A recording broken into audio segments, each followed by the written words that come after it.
As the directional debut from model-turned-filmmaker Damien Hurley, Strictly Confidential is a poorly acted erotic thriller that enters the realm of the bizarrely Freudian with the realization that it stars his own mother.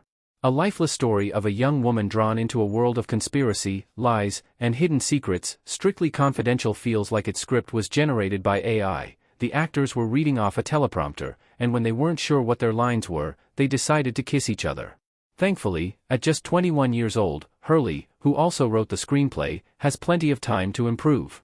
Set on a Caribbean island on the anniversary of the death of the young and beautiful Rebecca, Lauren McQueen, a tight-knit group visits the mother and sister of their deceased friend. Here they meet Rebecca's mother, played by Damien's real-life mom, the model and actress Elizabeth Hurley, and her sister Gemma, Genevieve Gaunt, both of whom are still reeling from the death of their family member.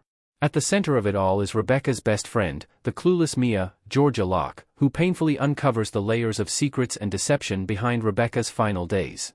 Damien Hurley doesn't trust audiences to read between the lines. Strictly Confidential is more vapid than the average erotic thriller. Strictly Confidential's main crime is having nothing to say. Sex scenes are scattered throughout between the various characters, who are either cheating on or lying to one another, the twists are dull, and the eroticism is off-putting. In almost every scene there is a mention of Rebecca, and, in a shocking turn of events, all is not what it seems. As Mia gradually realizes that there's more to the story than she originally thought, her expressions of shock, horror, and sadness are so over the top that Hurley seems to underestimate our ability to follow a basic plot. Strictly Confidential sparked discussion before it was even released due to sex scenes involving the director's mother, which Hurley said he felt totally normal directing, via The Times. Unfortunately, the same cannot be said about the viewers watching, who, with the knowledge of the familial relationship, are likely to feel somewhat uncomfortable. While there is sexual tension between pretty much every character in Strictly Confidential, the erotic scenes feel oddly shoehorned in, almost as if Hurley was trying to pad out the runtime to bring the 89-minute movie into feature-length territory.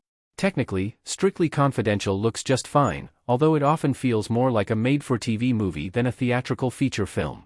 The musical cues are in your face, bombastic and over the top when the characters are in the city, and elusive and exotic once they make it to the island.